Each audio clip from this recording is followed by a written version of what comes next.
Let's see if that worked. Um, wow, it worked. All right. Sorry for the delay, everybody. Uh, anyway, let me start recording this. Um, I just lear- I just learned something quite interesting just now. After I got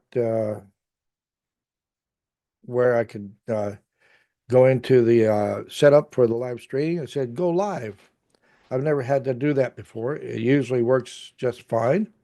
So again, my apologies for those who are waiting and waiting for the old man here to learn a little bit more about the machine of technology.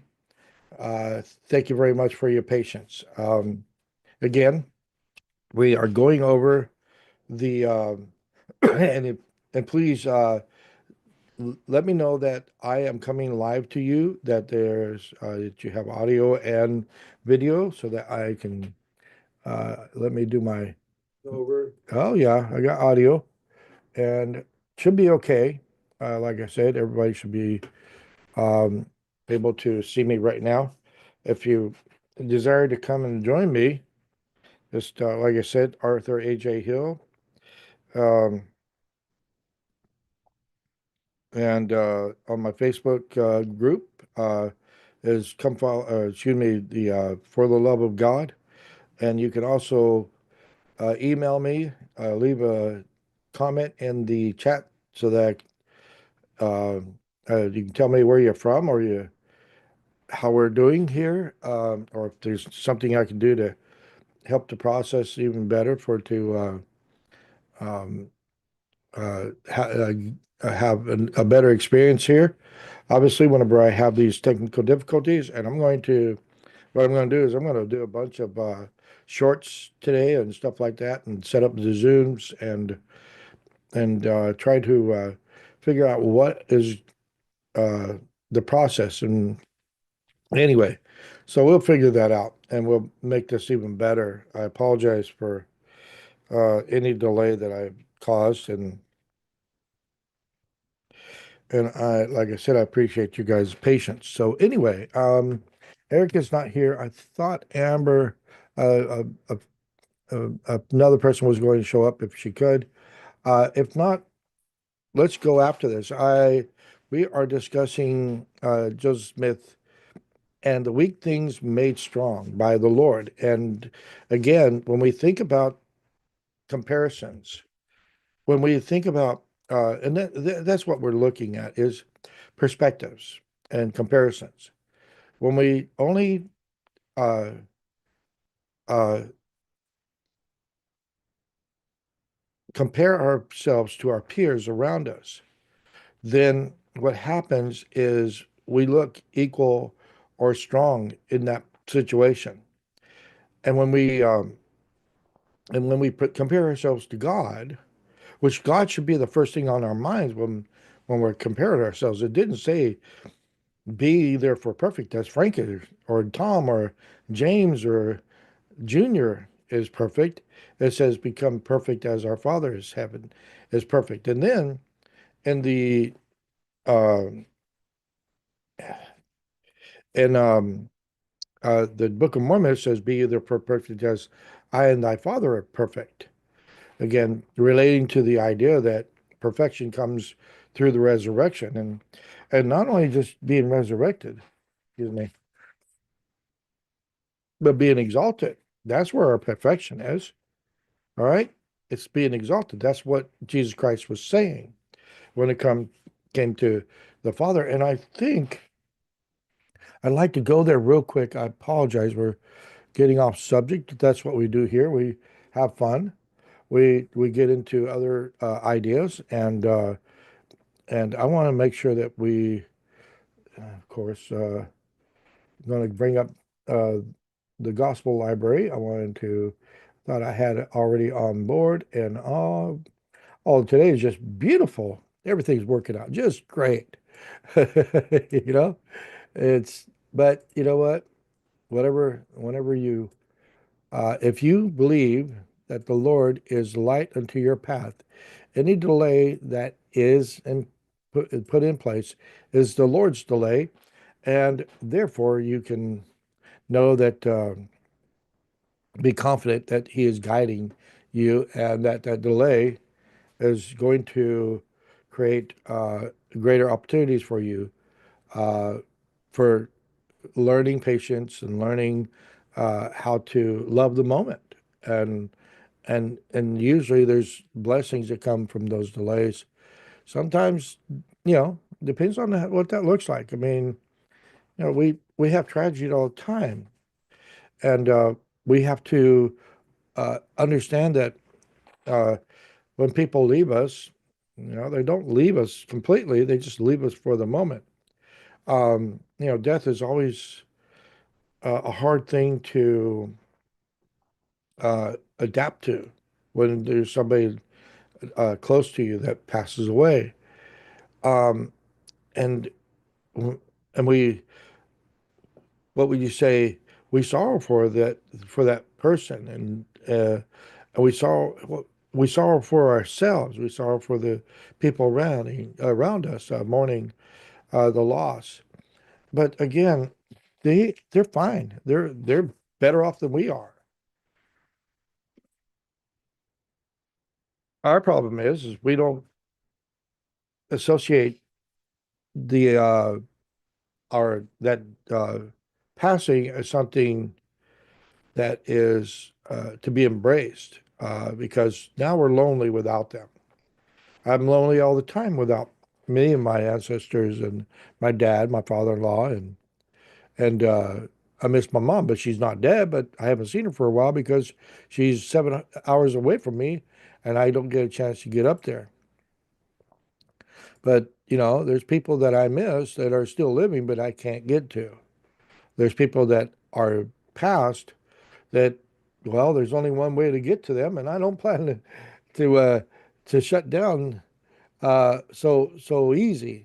I'm going to keep this thing going for a long time uh, uh, when it comes to life here on this earth, mortality, because I've got people here that love me and want to share time with me, and I don't want to uh, disappoint them. I thought, oops, what did I get for there?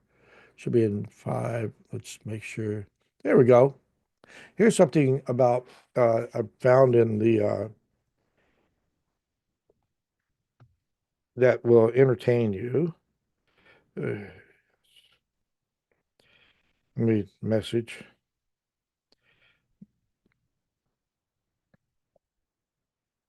people, make sure everybody's on board here. Uh, See if anybody else wants to come and join me. I haven't seen anybody pop up yet. Um, let's make sure.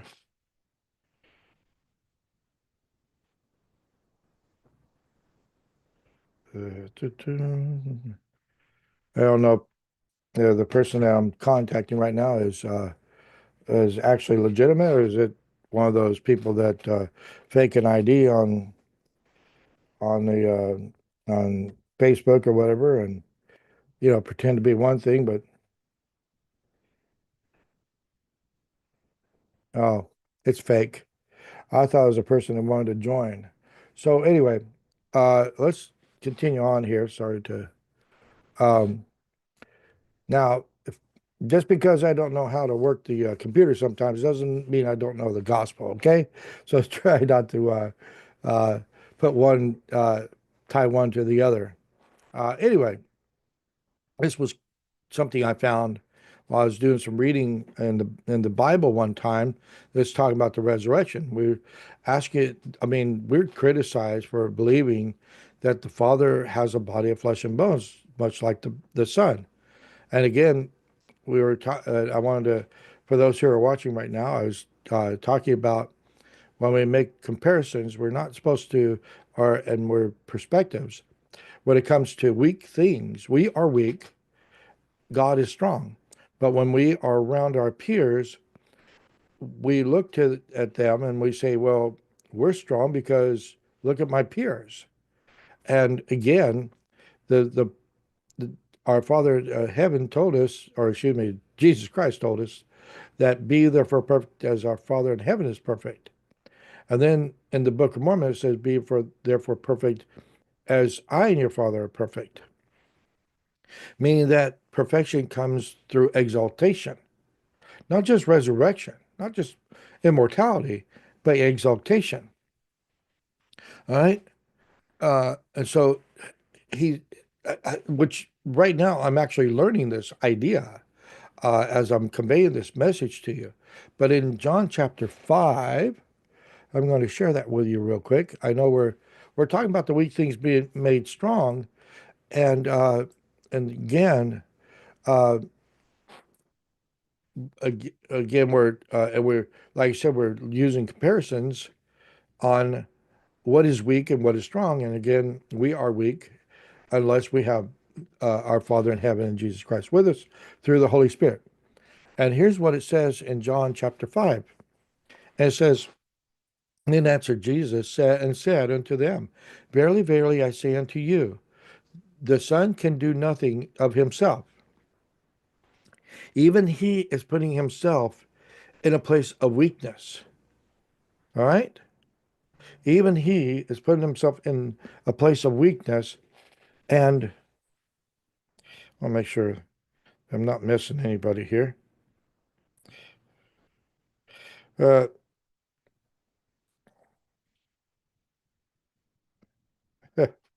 yeah, this person I was contacting, it's contact me is fake. Anyway, uh, anyway, even like I said, I had people wanting to join me, and I want to make sure that I was taking care of that business, so I'm not leaving them behind. Um, so I'll read this again because it's very important. It wasn't even brought up um, in the Come Follow Me. So again, there's so much information out there. Doing these things for an hour and a half a day is probably not enough. I should be doing these for 5 or 6 hours a day. It seems like I don't think we can get through all the information. But again, let's read this verse again and go through it. And you'll find out that uh, exaltation is where perfection is. Anything less than that is not perfection. All right. That's why Jesus Christ was calling us to the Father who was perfected. And again in Luke it says he's being harassed by somebody who came from Herod, and he's like, "Well, tell the old fox that I cast out demons one day, I raised his dead sick on another day, and then on the third day I'll be perfected." Meaning that the greatest of all miracles that he'll perform is his own resurrection. Some say that he was the orchestrator and of that resurrection, and some say the Father. It depends on which scripture you're reading and how you want to articulate that. Again, but this really says that he can do nothing except for what the Father uh, uh, has given him the power to do. Anyway, let's go read this again. Sorry for laboring the point.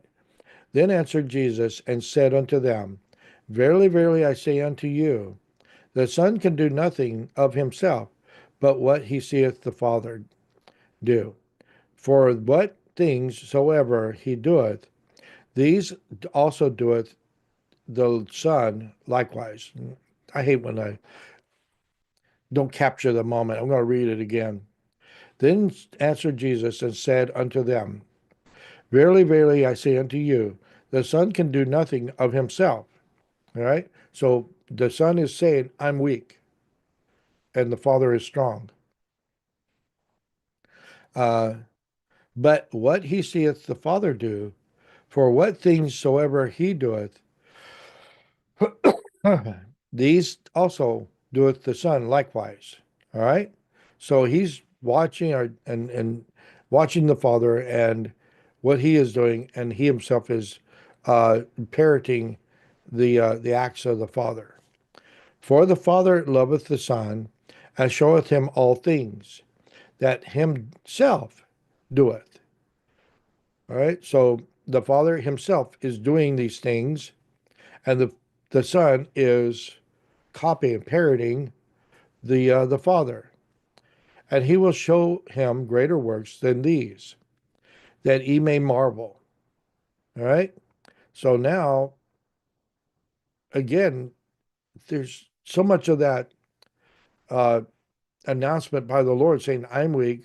I'm watching the Father. He's leading me down the path I need to go in order to complete all things.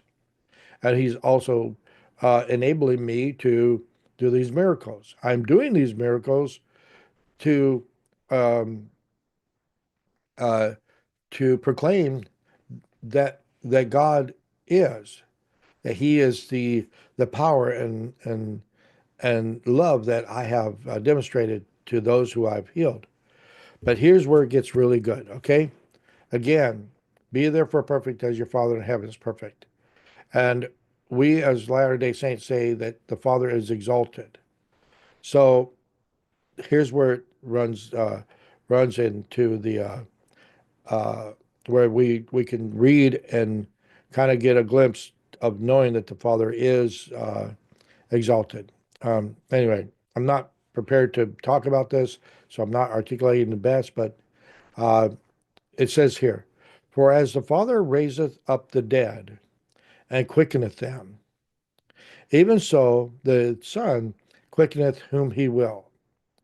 Okay, now just what I got out of that is the Father has raised up dead prior to the Son.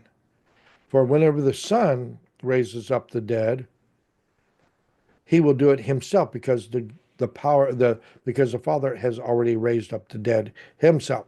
Because Jesus Christ is in observance of the Father, and he does nothing and can do nothing unless the Father shows him. All right. And the Father, it seems to say, articulate that the Father had raised up the dead himself, meaning that he himself was once, because following patterns, and that's what I do, you follow patterns, and the pattern is the Father had no power to raise up the dead until he was given that power by those who governed him. And this go on, it continues on uh, uh, for however long. There's no end or beginning to all things. All things are in patterns, and they continue to uh, demonstrate that over and over again. But anyway, so I thought that was quite interesting. Read, maybe, you know, give us some perspectives. Again, what does it mean to be weak and who is strong? And if we, even if Jesus Christ is saying that he is weak, that he needs the Father to show him the way, then and that we need to be perfect like the Father who's exalted. And then in the Book of Mormon, it's telling us to be perfect like I am the Father, which is the I is Jesus Christ. Then exaltation is where perfection is is uh, uh, is given to us if we do so, and that takes labor here on this earth to show that we are willing to and loving Him enough to actually be with Him in such the capacity as that as being seated on the right hand of Jesus Christ, who's on the right hand of the Father in His thrones. But anyway, so let's talk about Joseph Smith today, some more, and the weak things made strong. I mean, we're going to learn a lot today, and I hope that I can help you feast on the Word of God through my messages. Um, Between 1808 and 1826, Joseph Smith, let's see, I want to make sure that I'm not losing anybody. I think,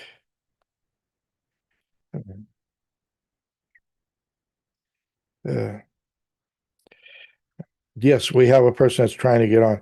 Um, let me let me talk to her real quick. If you cannot use the link on your text that I sent you, then you have to go to your email, period. For whatever reason, that's just the way it works. I did send the link over there just in case. So anyway, I like to talk to text. It works. So anyway, we're here talking about his schooling, but there's something else I want to do first while I'm thinking about this. So I was thinking about because I'm in the horoscopes. I'm into Chinese horoscope. A long time ago, when I married my first wife, the horoscope, the compatibility was told me it was a disaster waiting to happen. And guess what?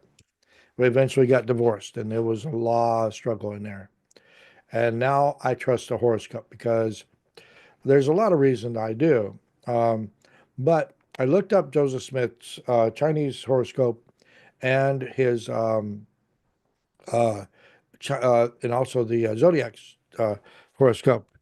And what I found, let's look at that. He's a Capricorn, right? Because you know we got to know that um, that we all have certain things that we are driven by in life, and we are there's how would you say it? And obviously, these people who do this study, and I don't do a lot of it, actually, they're very much into, talking to people and discovering their traits and being around people. And they've done this for a long time. And obviously, they would have some insight on the characteristics of each uh, sign that is in the zodiac and in the Chinese sign. I mean, they've been doing this forever. So, and there's a reason spiritually that I can see this happening too. But anyway, we won't go there. We'll just go this way. So, what is the characteristics of a Capricorn, which Joseph Smith was? Capricorns are hardworking, uh, are known for being ambitious, disciplined, hardworking, and are said to have many other positive traits. Driven. Capricorns are motivated to do their best and are determined to achieve their goals. Uh, Capricorns are known for making success look effortless, but they put a lot of time and care into their careers and relationships. Capricorns are natural leaders who demand, oh, look at this, who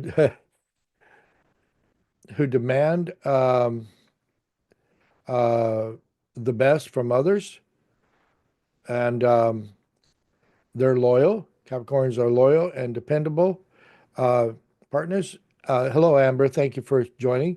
We're just talking about the zodiac. Joseph Smith was a Capricorn, uh, and we like to. I like knowing the traits of their individual signs. I really trust it because of the fact that I married my first wife in both the zodiac and the Chinese sign.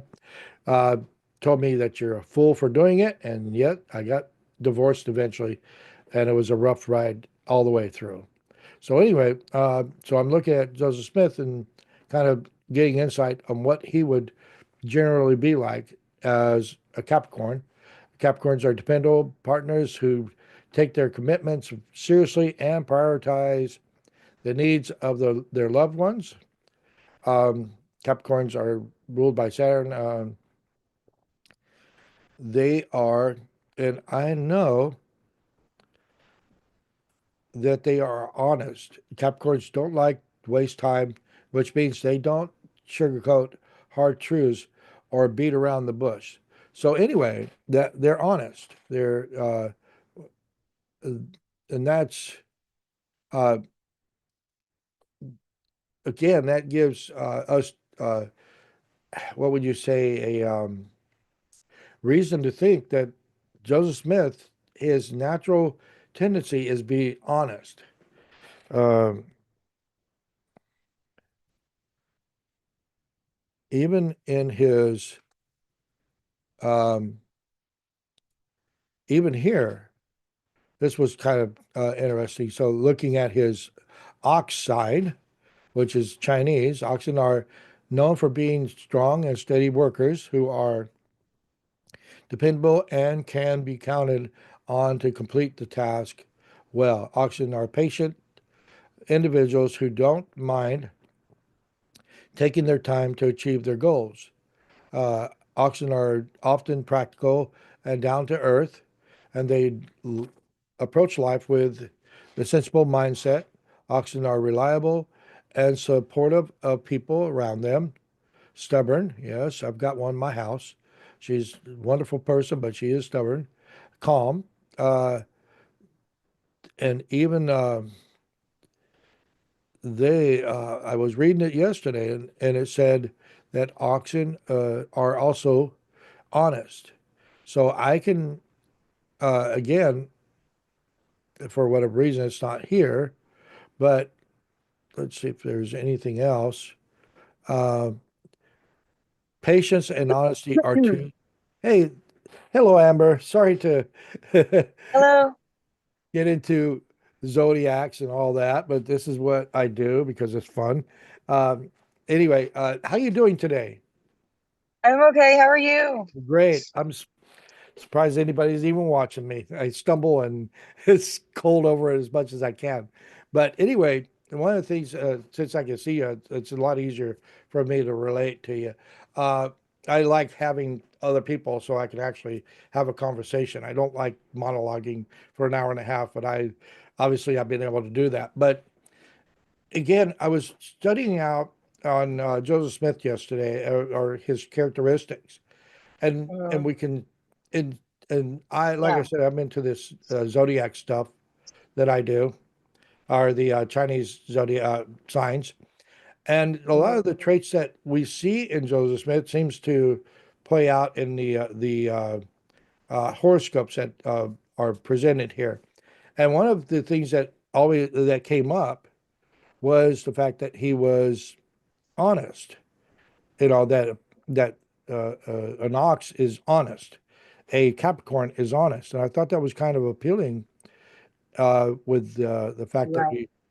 we. Let's see here. Where are we at here? Sometimes I I get would lost. think that it would probably be most earth signs that would be honest. What's that? Capricorn. Capricorn, Virgo, and Tauruses are earth signs. They usually fall along the same attributes. Yeah, well, I'm a Virgo, so That's what's up. I identify. I really identify with Joseph Smith. He lived an Yeah. impoverished life when he was a kid. I lived an impoverished life when I was a kid. I knew Yes. where I was whenever it came to what where I felt comfortable. Uh, Again, I don't see Joseph Smith would have rather been out on the farm laboring and being to himself Mhm. or discussing things in small groups or with individuals than to Right. be in a place where he didn't excel because he would not only does he want to be alone at times, but he also embraces the larger audience when he can get around those. But Mhm. it's in a Yeah. place where he is in in command. He feels Mhm. because the leadership qualities that he already is a part of his second nature, that he would want to be in a place where he's in charge, and he would feel comfortable that way. But in a classroom setting where he's not adapting to the grammar and mathematics and all these other things, he doesn't feel that he belongs there. So Right. he doesn't go. So he's not an intellect. Mm-hmm. He's a deep thinker. Yes. He's always contemplating deep things in his life. And he does best when Mhm. he's alone and he's in his thought. And that seems to play or Right. to explain why he's at at such a young age that he's actually contemplating this thing about salvation. Yeah. And where he's doing And you that, could he also goes, say what's that? you could also say that he has a natural inclination to go into the wilderness because they were giving him such a headache. Yeah. And he goes, where does he go to pray? He doesn't go into his room to pray Right. when he reads James 1:5 because he knows he's going to be interrupted. I know that, but he got a bunch of people going around. But I think he goes out to a place where he felt like that this was because he'd been there before. So Yeah. he'd been out there and he'd actually probably contemplated life there many of times. And this was Hmm. a place where he was always going to that made him feel, give him a place of solace so that he could Yep. meditate and get into deep thought. So I think the Yes. idea uh, that he goes out to the grove and prays is right within his character traits. And so anyway, I'm you go ahead and add Yeah. on. Yeah. Uh, if when you just speak out when you get a thought, please. The other thing is he he'd rather be in the field than be in the classroom, of course. Only because, again, the idea is that in the classroom, he feels like he's inadequate, that he doesn't feel like he belongs there. He belongs out and being impoverished. And like I said, identify uh, on my own life. Whenever I was always trying to, I would go and we were my great uncle, wonderful man. I loved him so much, a good mentor of mine. But he would go out and get onions, and we'd load up onions in like 25-pound sacks, go through them and make sure everything's all right. So he's in a 52 Chevy back in 1970s, and he's bringing this load of onions in, 1,000 pounds or so, and we'd cull them out and put them in bags, and at 5 years old, I was picking up 40 pounds and over my head and doing stuff like that. And so, but we were hard laborers. And so I was always doing stuff to make money, even at that age, 5 years old or 6 years old or whatever that looked like. Taking wagons of whatever and going and selling and peddling. So I was always into that. So Joseph Smith is in the same sort of situation. Schooling doesn't seem to adapt to it. It never adapted to me. I was trying to figure out how could I earn money so that I could have a little bit of pocket change for myself. And Joseph Smith seems to be engaged in trying to help the family out all the time because one of the traits in his Capricorn is that he takes care of his own. He takes care of those who are uh, uh, his family. Um, so that's what it looks like. I think that genuinely that Joseph Smith was not an intellect, but he was a deep thinker. You know, and I don't know what you think about that, but uh, and how you come to a conclusion because a lot of people are trying to put Well, the intellect on him now. well, it's hard to put it's hard to put, let's see. Um, it's hard to put God's words, all caps, into human words.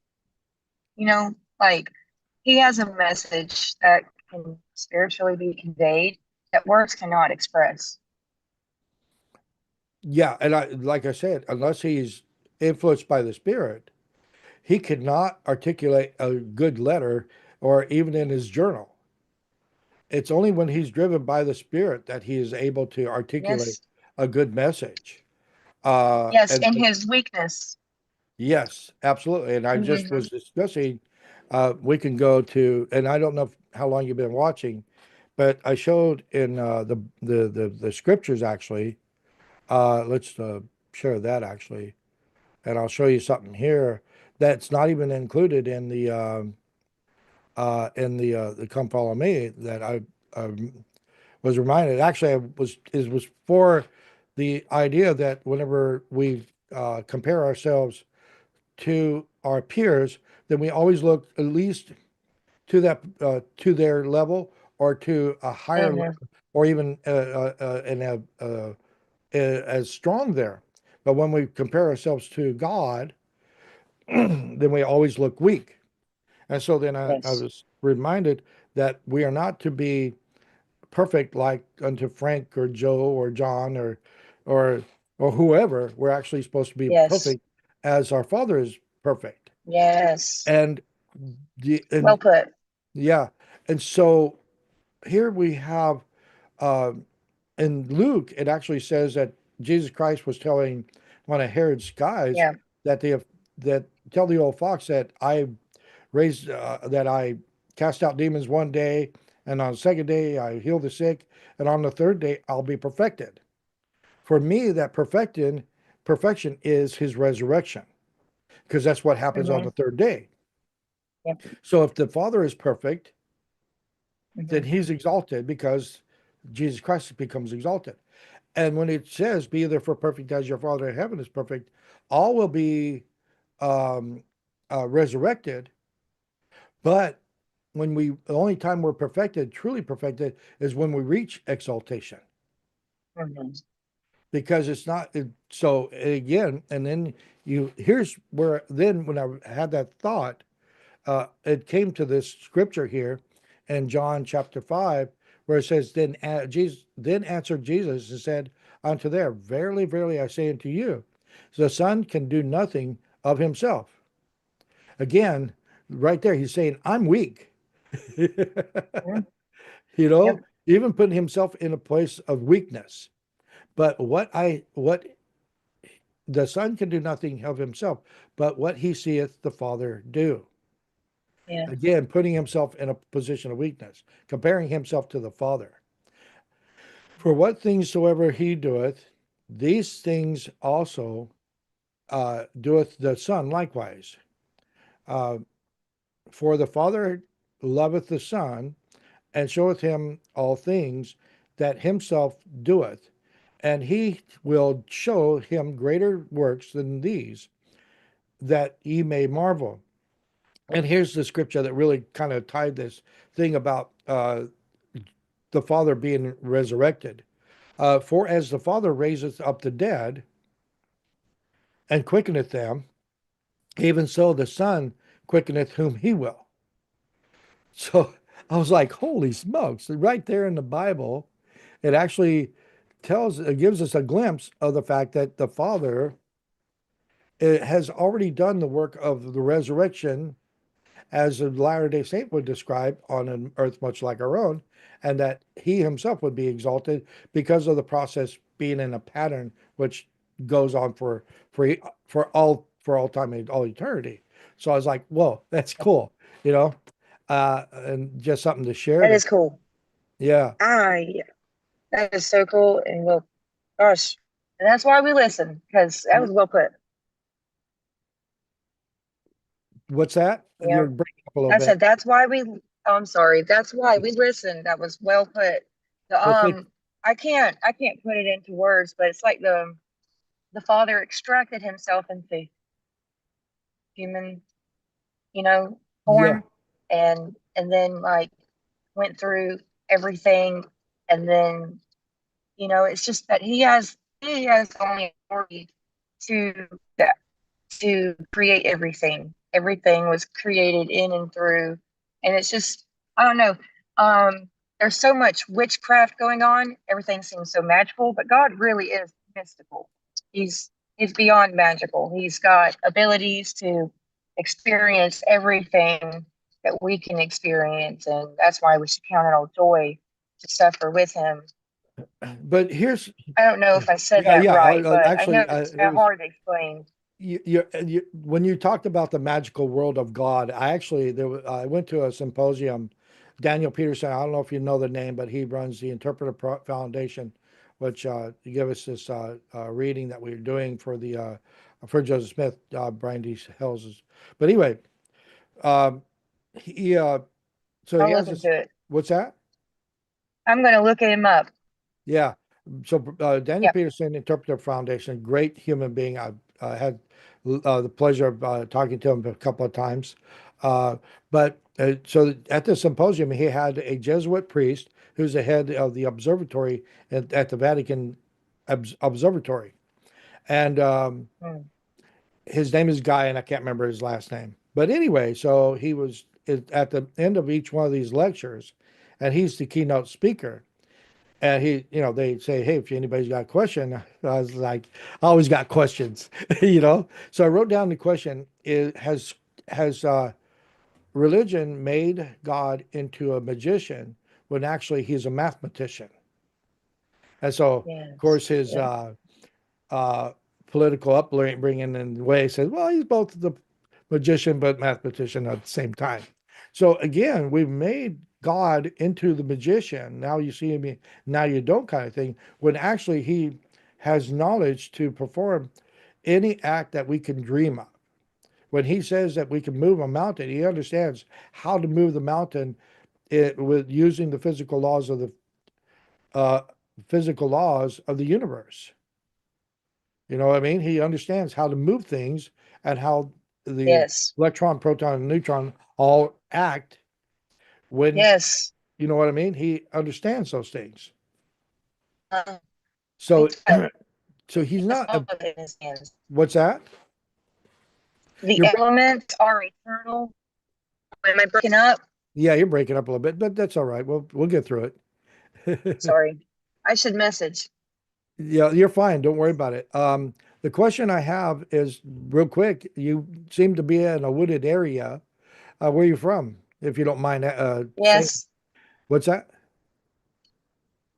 I'm in a wooded area. We got a little bit of snow. I'm in the car. Oh, okay. Oh, that's Yes. cool. Well, anyway, like I said, I don't want to. It's like I said, I appreciate Amber coming out and talking to me. And like I said, this is how I articulate the best when I'm actually talking to people. And anybody that wants to join us, you can come on in Zoom, and you just ask for a link. I always try to fill in, say, share, like, subscribe, and comment. Leave a comment. Thank you for watching and joining us. If you're watching this delayed, then again, we do these every day, 7 days a week, an hour and a half a day. I can't believe that I'm doing an hour and a half a day, and I still can't get through all the content within the curriculum. Yeah. Crazy, because there's so much Yeah. out there. It's so much and it's so awesome and we could just keep going. Yes, it really is. Yeah. So anyway, to get back to Joseph Smith and how he is adapting to things spiritually and in the physical world, uh, we need to learn about his characteristics that drive him. Again, he's honest.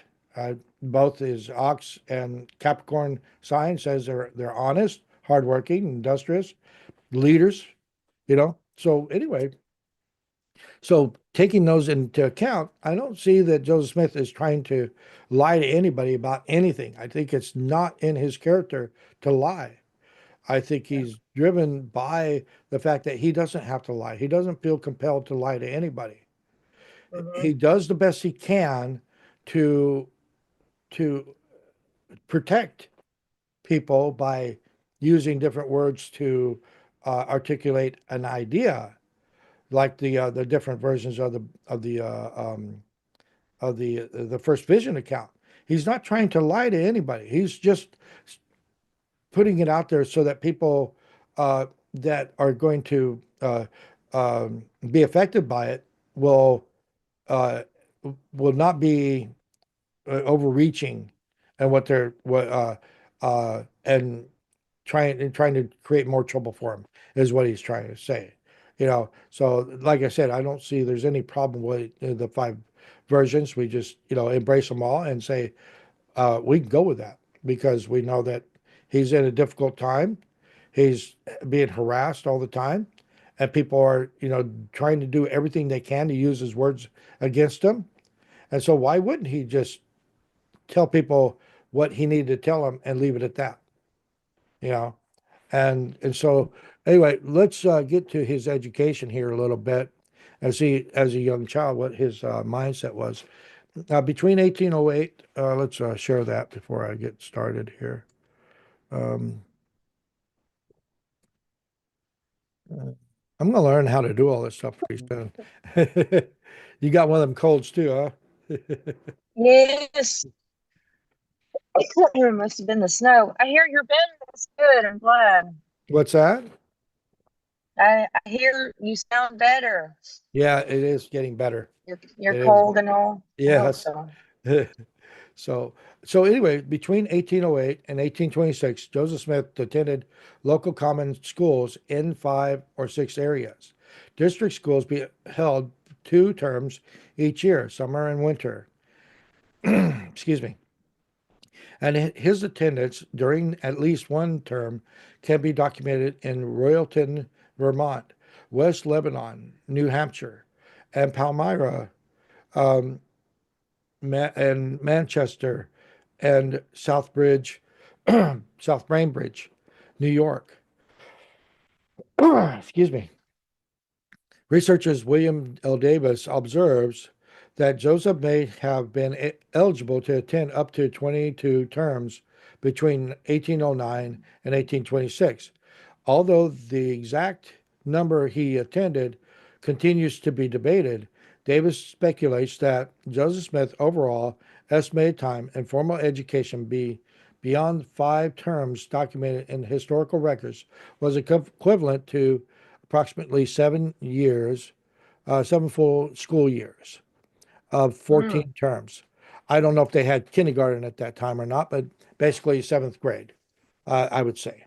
Um, Several of Joseph Smith's contemporaries remember attending school with him, but some reported he did not always take advantage of education opportunities.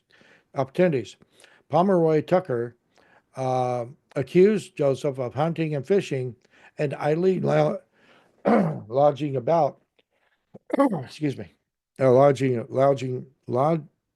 about around the stores and shops in the village instead of going to school like other boys.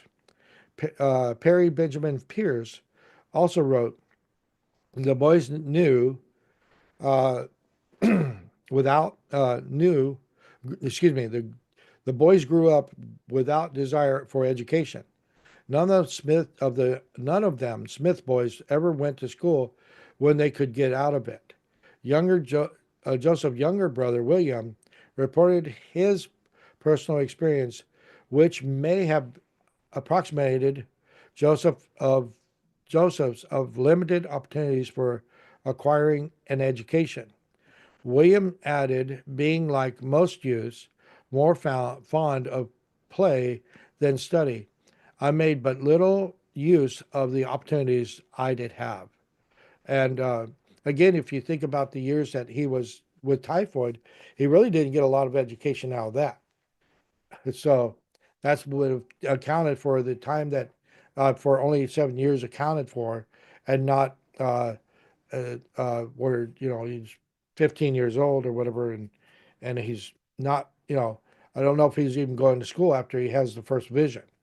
Actually, it does talk about that. I'm sorry. Let me see. Um, yeah, he has some education after the first vision, but not much.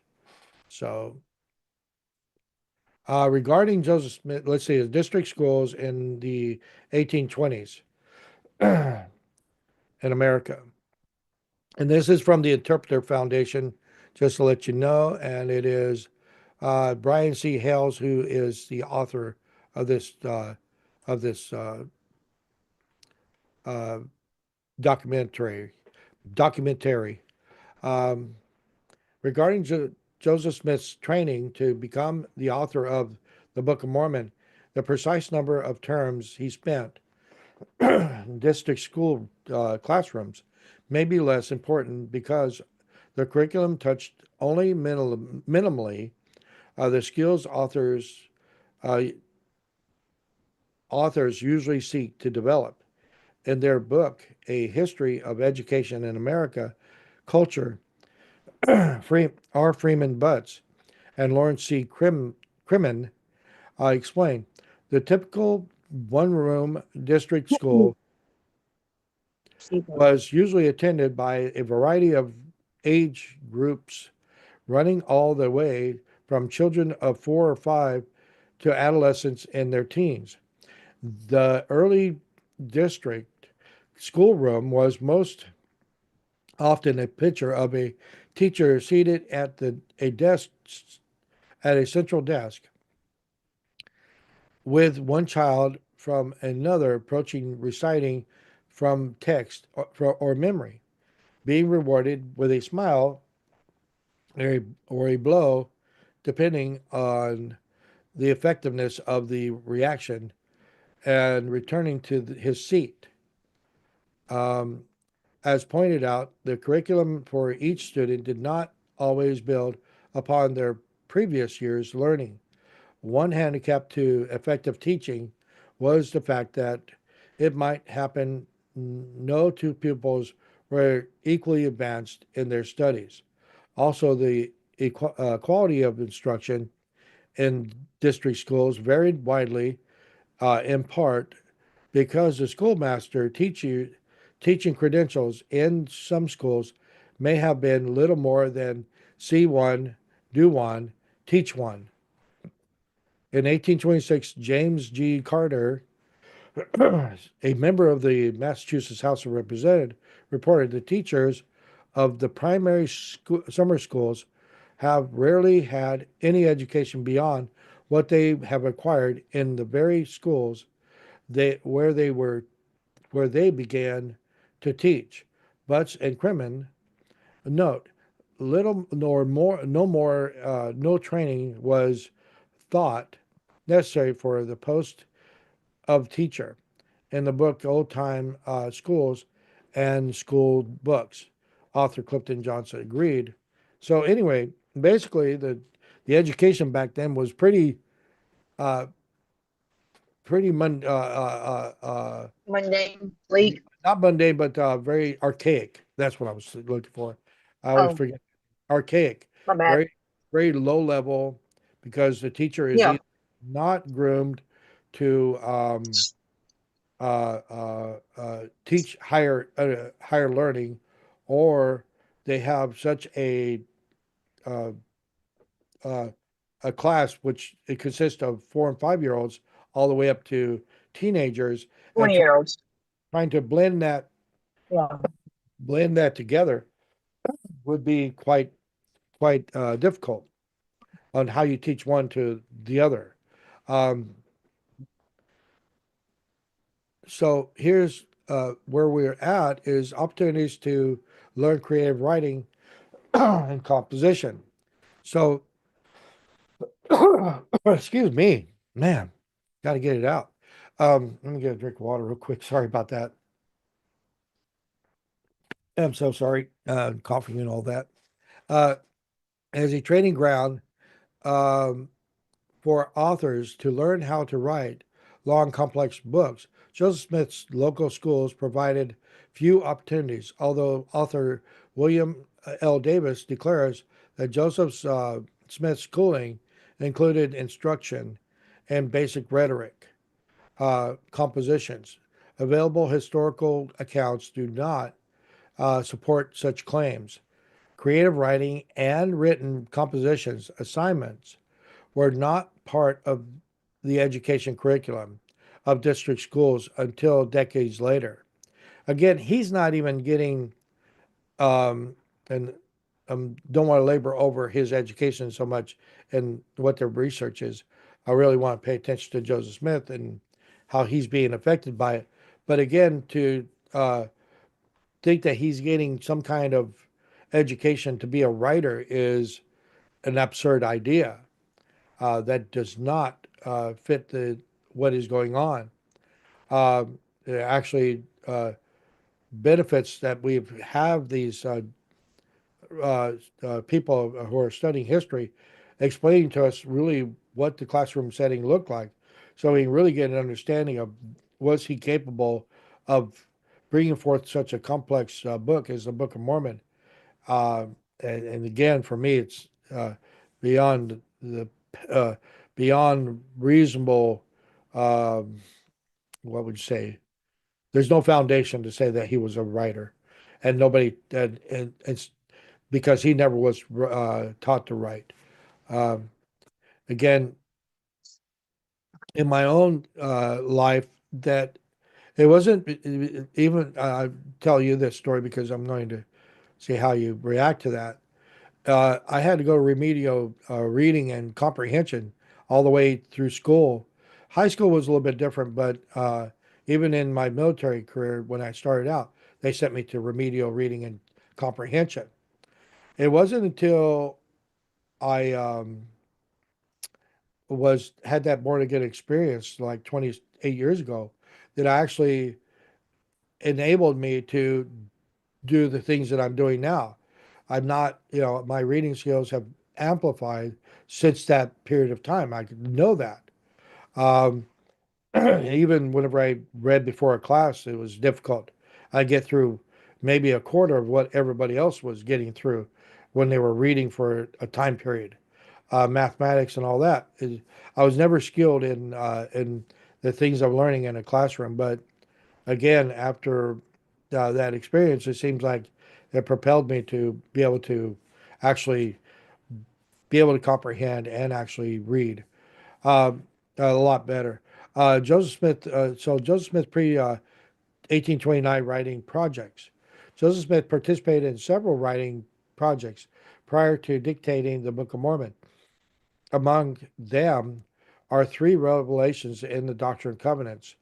The current section 3 uh, in the current section 3, uh, 345 words, given July 1828, section 4, 150 words, given February 1829, and section 5, 1019 words, given the next month. Since original manuscripts do not exist, whether Joseph Smith wrote these or dictated them to a scribe is unclear. In addition, he also recited the now most the now lost manuscript of the Book of Lehi early in 1828. And excuse me, I got to take care of something here.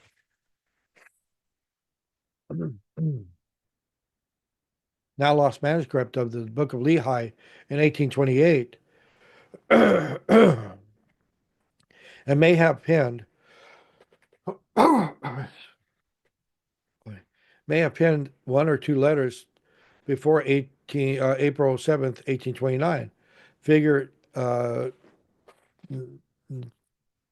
so they're showing us New England education. So anyway, not to labor the point here, there's a lot of good reading here if anybody wants to go look for it. It's under the Interpretive Foundation. I don't know if there's anything, I didn't read through it. I was just, here's something interesting. Let's go with this. Joseph Smith's 1829 knowledge of the King James Version of the Bible. Lucy Mack Smith also quoted a youthful Joseph saying, I can take my Bible and go into the woods, again, out on his own, contemplating things, meditating, and go out into the woods and learn more in 2 hours than you can learn at a meeting in 2 hours. If you should go all the time, but also she noted that by 1823, Joseph had never read the Bible through in his life. John Stafford, who grew up with the Smiths in Manchester, recalled that the Smith family studied the Bible in their home. Pomeroy Tucker provided this description. As he, Joseph Smith, further advanced in reading and knowledge, he assumed a spiritual and religious turn of mind and frequently pursued, it should be perused the Bible, becoming quite familiar with portions thereof, both of the Old and the New Testament. Selected text from which he quoted and discussed with great assurance when in the presence of his superstitious acquaintances. The prophecies and revelations were his special forte. His interpretations of scripture passages were always original and unique, and his deductions and conclusions often distinguishedly blasphemous, according to the common apprehensions of Christian people. Uh, Here, Tucker announces that Joseph Smith was quite familiar with portions of the Bible in the 1820s. Still, Tucker also seems to be embellishing because he adds the final conclusion announced by him, Joseph Smith, was that the Bible was a fable. Joseph taught that the Bible is the Word of God as far Somebody as from it's. YouTube. What's that? I can't see anything right now. You can't see I it? can't see you. No, something happened. Oh, okay, there you are. There, there's me. Where are you? Okay, sorry about that. That's all right. I was We're it getting said it through was all trying to kinds of screen technical share. And difficulties. What's that? yeah, all sorts of different kinds of difficulties. Yeah. We're working through it. But AJ, this my husband is joining us. This is Jason Merritt. Oh, hello. He's yeah, he said hello. Yeah. So Well, he said wonderful. that he ought to relate with you and Joseph Smith as well. I do too. We are, as we try to be as humble as we can be as far as learning. Have the zeal to learn, understand that you don't know everything, and there's always more to learn. So I'm steadily taking notes over here, and so this we got a bunch of love for the history, not because of Joseph Smith as a person being so grandiose, but he's an example. His life is an example of the hardships that we can find ourselves in, the hardship of learning,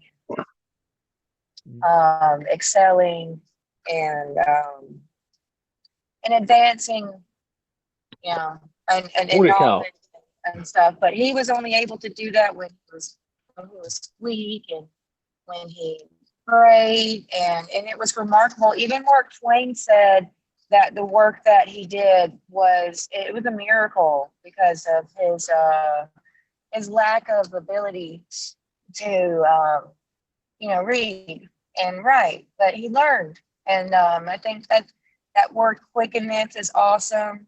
The Lord quickeneth, I think he quickened him to learn, to have a zeal to learn because of, not bragging on his love for God, but, God loved him enough to reveal himself to him. And it wasn't because of anything that he did or didn't do to earn it. That's not the kind of God that he is. But anyways, I'm sorry to interrupt. I just thought I'd introduce you to Jason and tell you I'm sorry for the difficulties on my end. I was just trying. I'm keeping up with you, and I'm enjoying it. And it's so yeah. Just want to say thank you again for having us, and I pray that more people like this material get in on this content and understand that it's all love. It's all love. Well, thank you so much. I really appreciate that. And Eric has dropped in, somebody that we've embraced as somebody that has a great knowledge of the early fathers, and we always welcome those who are available. And anyway, we're getting into what did Joseph Smith know about the Bible, and I think it's important to kind of go through that through the eyes of a Mhm. scholar. And again, Eric, welcome. Thanks for hanging out. Yeah, like, to be honest, I totally forgot about this meeting until like just now. I was like, shit, I better come on. Well, nobody's telling you have to be here, but man, But we I miss you. totally like I totally will be coming, and I try to be a man of my word, and I just totally forgot. There you go. So anyway, let me finish reading this out real quick. Here, Tucker announces that Joseph Smith was quite familiar with portions of the Bible in the 1820s. Still, Tucker also seems to embellish. How you doing?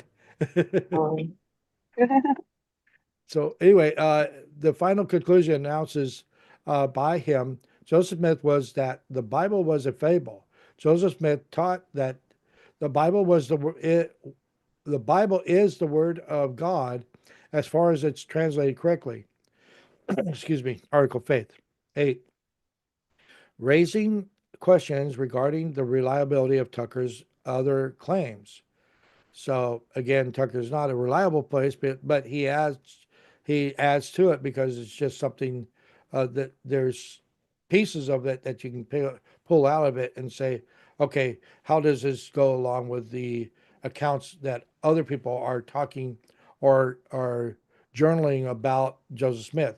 And we have Emma Smith's own word that that Joseph Smith could not uh, write a letter, let alone write a piece such as the Book of Mormon. Well, let's not be absurd about his abilities. Again, I'm going to labor the point again.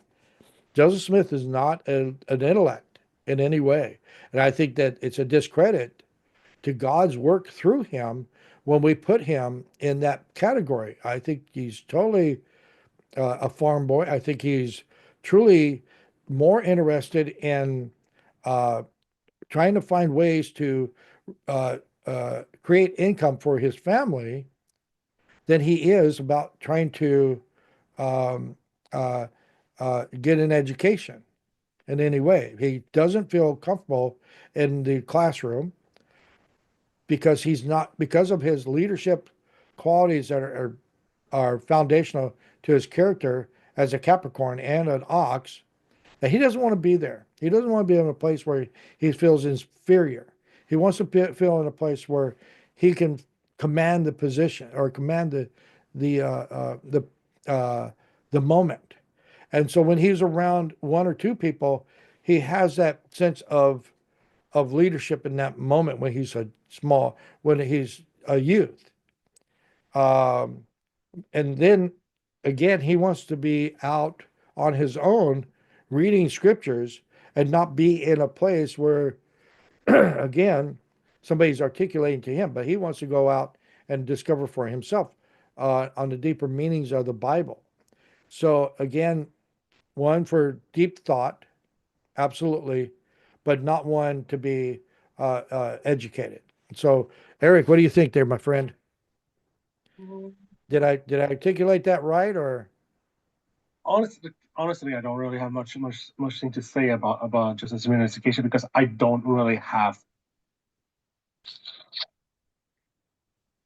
I don't have knowledge. Like I'm not really knowledgeable on that subject, so I don't comment on things I don't know. Right. Well, thank you very much. But like I said, we're learning together. That's what this is Yeah. for. I haven't read this article, so we're learning together as we go. That was the whole point of this wake up with come follow me was getting people together in the morning, getting the day started in the right direction with the Lord. It's not about it's we'll have good things to say, but it really is to come to the Lord first and start the day out right. You know what I mean? It's not, like I Yeah. said, because there's people out there that can articulate better than I can sometimes, or a lot of times.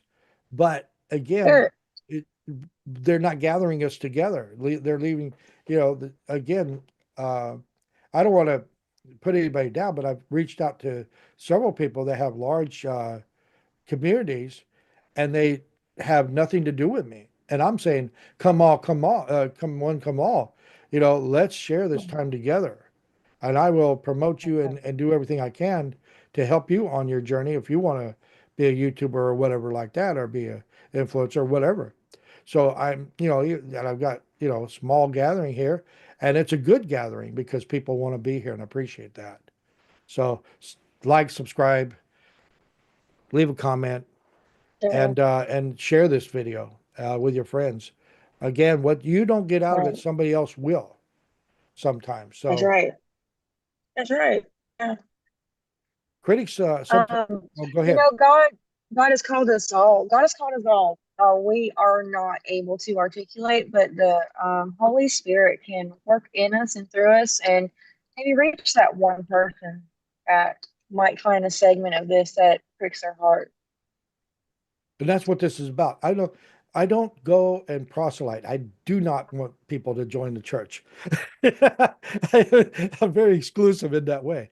Yes, I want people, I embrace people and I want them to be happy first. That's the first thing. I want them to be happy. And the church is not for everybody. So I'm not out there trying to uh, find different ways of invention to try to gather the people into the church. It's a very hard life. Again, I've said it before and I'll say it again.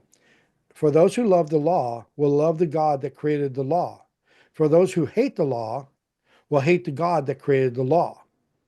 And so within the Church of Jesus Christ, we have many things that we are promising to God, and those promises weigh heavy on us when we cannot fulfill those promises. And then we feel like we're beat down. And so, again, the church is not for everybody, it's for the elect, it's for the very few that will enjoy the lifestyle that we lead. And again, so what we're doing here is establishing a moment for people to come together and to interact and to uh, learn together on the particulars of Joseph Smith and his calling as a prophet, and also how do we get here in 200 years later from a place that this all started. And you have to go back into his youth and see what that looks like, and then going forward from there. Uh, Critics sometimes describe Joseph Smith as writing the Book of Mormon. In contrast, the historical records show that between April of and June of 29, he recited 6,852 lengthy sentences to scribes and immediately published them as the Book of Mormon, as the 1830 Book of Mormon.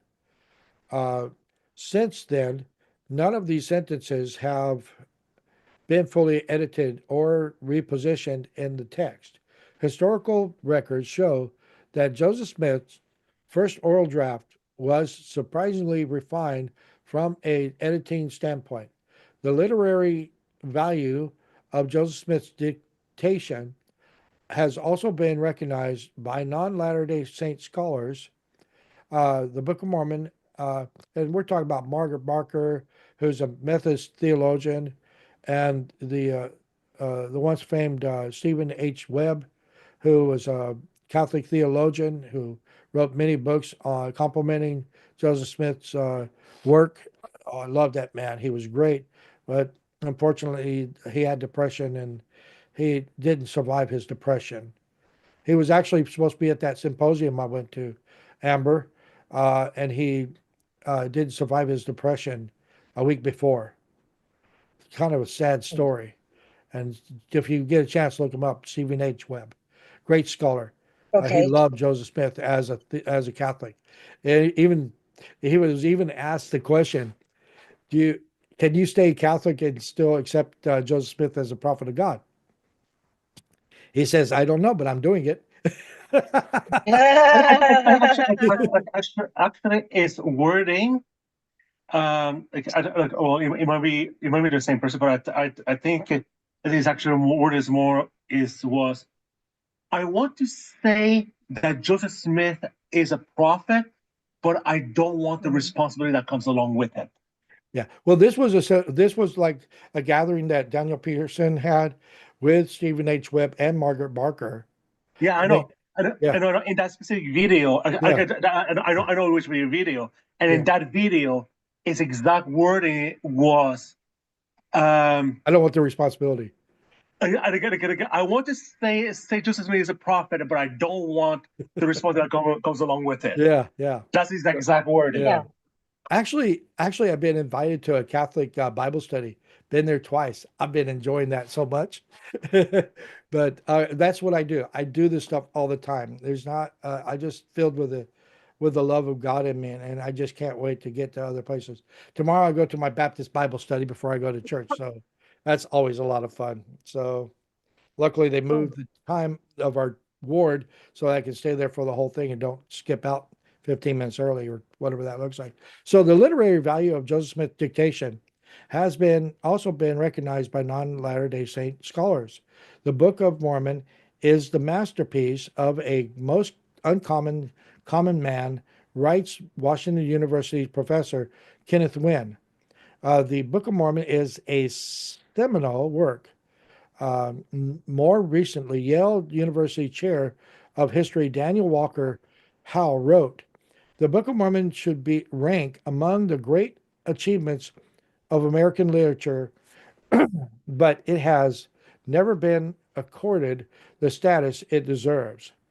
And in 1980, Gordon S. Wood, who would win the 1993 Pulitzer Prize for history, describes it frankly. The Book of Mormon is an extraordinary work of popular imagination and one of the greatest documents in American culture history.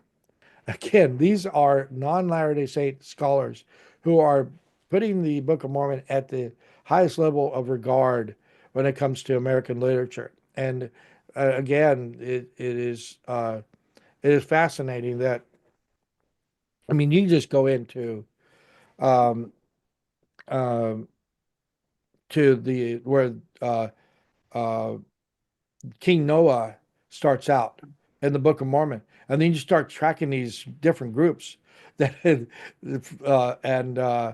and they're again, it's just so complex. I can't remember everything, but even so, they start out in Mosiah talking about King Noah, and then in Alma they start talking, uh, uh, referring back to Abinadi and stuff like that, and making it connect. You know what I mean? It's just like wow. How do you? It's just because Alma the elder knew King Abinadi, so he taught his children and stuff like that. So it's really amazing how it's amazing what Joseph Smith did. It's unbelievable that he did it himself. There had to be help, but not the kind of help that came from man. It was uh, uh, a spiritual account, or a spiritual. Um, uh, God was the one who helped him with the process, not himself, and not no man would have been able to put that together in such a quick time as he did. Similarly, let's see, telling stories to the family. This is kind of interesting because this is something that comes up uh, around you, Amber. I got a question. Uh, Eric lives so far out, he doesn't get to be with anybody. But I'll ask both of you. In your area where you live, is there a lot of when you talk to people about the church, and I'm sure you do, is there a lot of pushback on Joseph Smith, or you? Uh, I would imagine so. Your southern accent's kind of giving you away where you're from, so at least I know you're somewhere. You know what I mean? But and Eric lives up north, and 4 hours difference between me and him. Eric, do you talk to people about the gospel? Yes, I do. A lot of pushback, or Uh,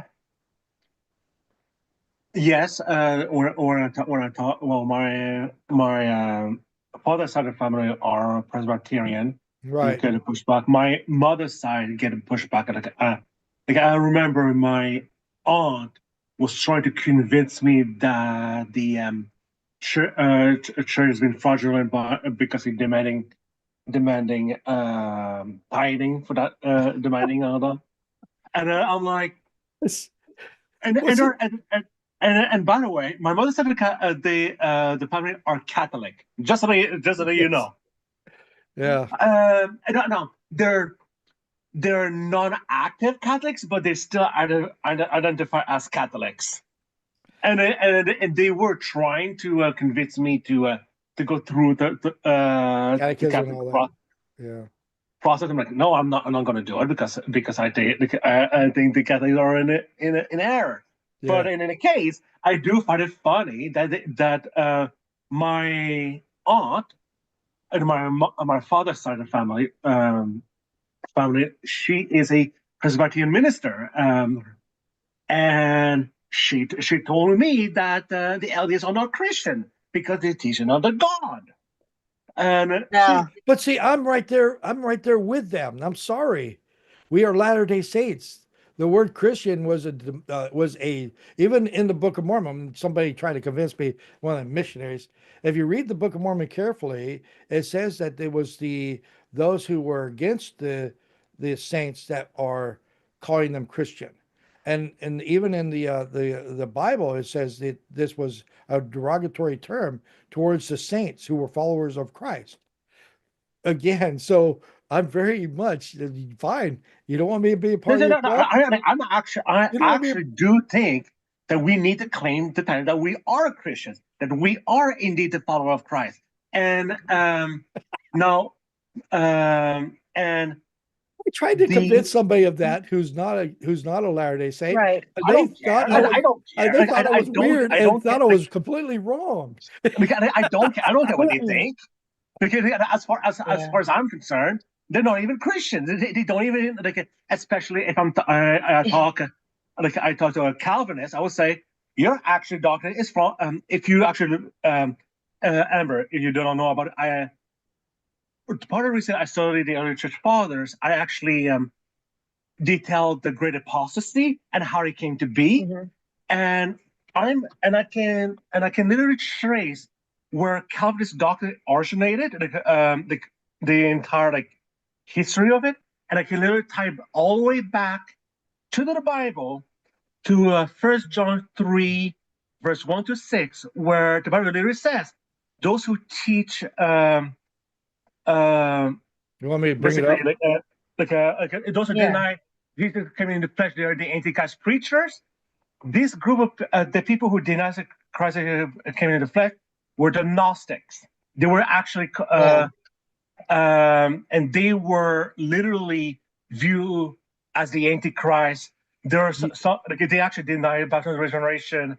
They were some of them they were called, they are the devil worshippers, all of those things. So literally, it's like, you want to call us that we're not Christian when in your theology literally traces back to Gnostics, where they're also teaching that men don't have free will, all those things.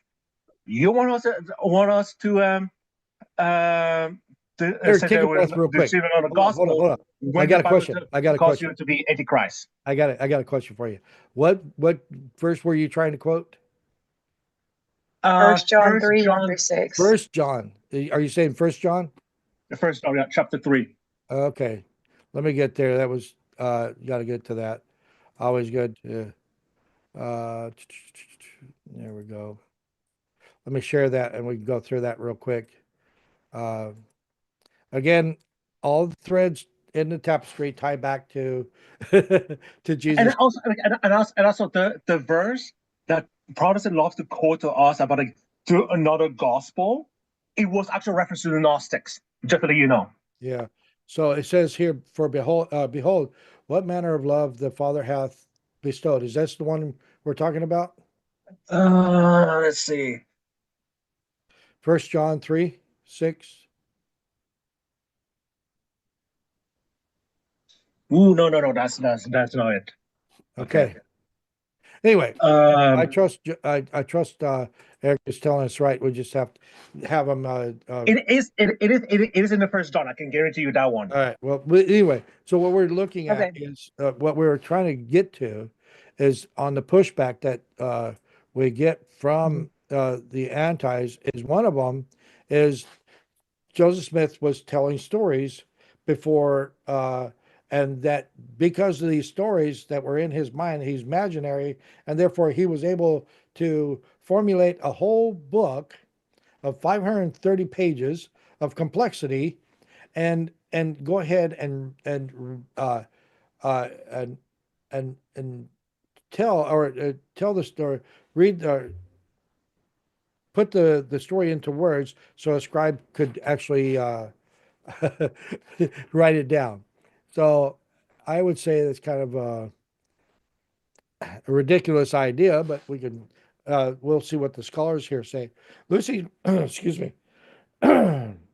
Lucy Mack Smith, Joseph's mother, describes his storytelling inclination around 1823 when he was in his 17th year.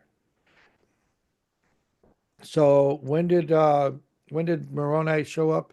It was 1827, I believe, the first time, or was it? No, when was? Anybody remember when Moroni showed up first? Oh, you guys, help me out. I'm sorry. No use. Let's What's see. that? I said we're no use. I'm kidding. Oh, you gotta be kidding me here. Moroni, Let's see. I just remember he came on September 21st. right, That was Moroni probably the third one. That's all I got. first meeting Okay. with, I'm typing it in here, Joseph. There we go. 1823 is It is 1823. First John 4. Past that now. Give me a second. Let me finish my thought, and I'll get that. I'll get to that. We'll almost done here. We got about 4 minutes, but again, 1823, and again, Moroni's first meeting with is in September of 1823. All right. So of course, Joseph Smith 1823. starts telling about what Moroni is describing to him. You know what I mean? I don't think it's just a Moroni shows up and he's just, hey, here's the place, bye. I think there's at least some indication that there's instruction that is being given to Joseph Smith as Moroni is visiting him. So again, Moroni probably was describing some of the events that were taking place at his time, saying that this is why the record is so important, is because my people who destroyed each other need this record going forward. And he tells them some of the circumstances are surrounding that total destruction of the Nephites. So yeah, I would say that this coincides with this little thing that Lucy Mack Smith has wrote, is in line with what Joseph Smith would have been uh, affected by. So Lucy Mack Smith, Joseph's the mother, describes his storytelling inclination around 1823 when he was in his 17th year. During our evening conversation, Joseph would occasionally give us some of the most amusing recitals that could be imagined. He would describe the ancient inhabitants of this continent, their dress, mode of traveling, and the animals upon which they rode, their cities, their buildings, with every particular their mode of warfare, and also their religious worship. This he would do with such as much ease, seemingly as if he had spent his whole life with them. So again, if he's being visited by the angel Moroni, and I say he was, then of course maybe Moroni is actually taking him back, or God is taking him back to actually see these things going on. We don't know that. There's nothing recorded. I'm just saying that was a possibility. So I wanted to finish out with John, with what was that again there, Eric? John chapter what? First John chapter 4. Okay, and we'll go there for the end of this because we are almost done. Let's see if we can share this real quick. All right. So which one do you want me to read? 1 to 6. 1 through 6. Believe, okay. Beloved, believe not every spirit, but try the spirits whether they are of God, because many false prophets are gone out into the world. Hereby know ye the Spirit of God. Every spirit that confesseth that Jesus Christ is come in the flesh is of God. And every spirit that confesseth not that Christ is come in the flesh is not of God. And this is that spirit of Antichrist, whereof ye have heard that it should come, and even now already it is in the world. That's what you're talking about, isn't it? That Yep. they already seeing that this deception is already coming into their into the world, uh, and proclaiming that Jesus. The group of people that this verse is specifically talking about is a group of people known as the Gnostics, which is Gnosticism actually predates the New Testament time. I am not going I can another time I will Yeah, I appreciate it. will Let's finish I this will out real quick. Let's I finish. will do it, but the main point that I will that is important for this discussion. The same type of soteriology that the Gnostic teaches is what you is what Calvinism teaches, and there's a you can trace how this whole soteriology came into Christianity and influenced Protestants and all those things. You can literally trace as lineage. Oh wow. So whenever a Protestant tells critiques us saying that you guys teaching on the gospel, really the not the gospel is according to the Bible, it will be you guys and explain with that historical event. They never have no counter argument. Yeah. So let me finish this real quick, and then I got last word, and I'll give Amber the last word, but I want to intervene just for a minute. Ye are the God of God, little children, and have overcome them, because greater is that He that is in you than he that is in the world. They are of the world, therefore speak they of the world, and the world heareth them. We are of God. He that knoweth God heareth us. He that is not of God heareth not us. Hereby know we the spirit of truth and the spirit of error. So yeah, what I was going to articulate real quick before people get really crazy about what I say. So not only do I separate myself as being a Christian, I call myself a Latter-day Saint. There's power in titles that we give ourselves. And the reason that we give ourselves the name saint is because we are holy. And we're holy because of Jesus Christ. We, be, we, we are baptized into the church of Jesus Christ, making us holy, which is to be a saint. Do you know what the word Christ actually means? Christ, go ahead, real quick. It actually means anointed, that you're elected. Right. Yeah, you're right. So and and when you read the church fathers, they even somebody converted to the church, they cannot call themselves a Christian until they are baptized. Yeah, which what I was going to get to. Let me finish what I was going to say. Yeah. But we are the only ones that can take upon us the name Christ because of the ritual rite that is performed by the authority of God, which gives us that name. So we Yes, are the only ones that yes, can claim that name Christian by law when it comes to God's law.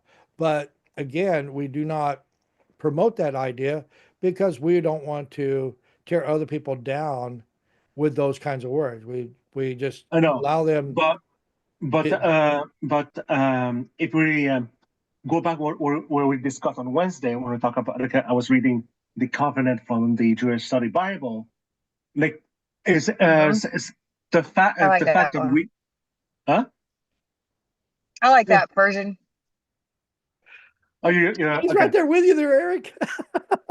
You guys are nuts. That's why you're with me. Yeah. But in a case, the covenant is literally, in other words, like the chosen, the anointed, and whenever you said, you take the name of Christ upon yourself, you're basically, you say you're a part of the covenant people of Israel, Yeah. and you can only have that if you have the priesthood authority. Yeah, exactly. Like I said, we'll get into this later because marriage will come up, eternal marriage will come up, baptism will come up, and all these things, and we'll get really into those things. Amber, I'm going to give you the last word, and we're going to get out of here. Thank you. All right. Well, I appreciate that. So I just appreciate you allowing us the opportunity to come on. I appreciate the fellowship with you, Eric and AJ. So just to end, I really love what you said about power and titles, and it really does separate us from any lies that the adversary could try to tell us. We are Latter-day Saints. Christ has called us to a higher calling, and we are his elected people. We are the misfits that are salting the earth, and by loving, hopefully, not just promoting being a saint, but presenting the facts. And if they want it, they can have it. But we're not going to try to make them eat it. I guess that's all. Thank you so much, Amber. Thank you very much, Eric. Again, for the love of God, pray often and pray always. And please share and like this video, subscribe to the channel, and leave a comment. And if you want to join me, I've mentioned various ways you can. Email me. You can go ahead and leave a comment that you'd like to join us on Zoom, or look me up on Facebook on Arthur A.J. Hill, or For the Love of God group within Facebook. So anyway, we're out, and you guys have a great and blessed day. God bless you guys. Okay. Bye. Thank you, guys. And tomorrow we'll be Bye. back. I will, at least, and All right. anybody else that wants to join me. Okay, cool. Thanks.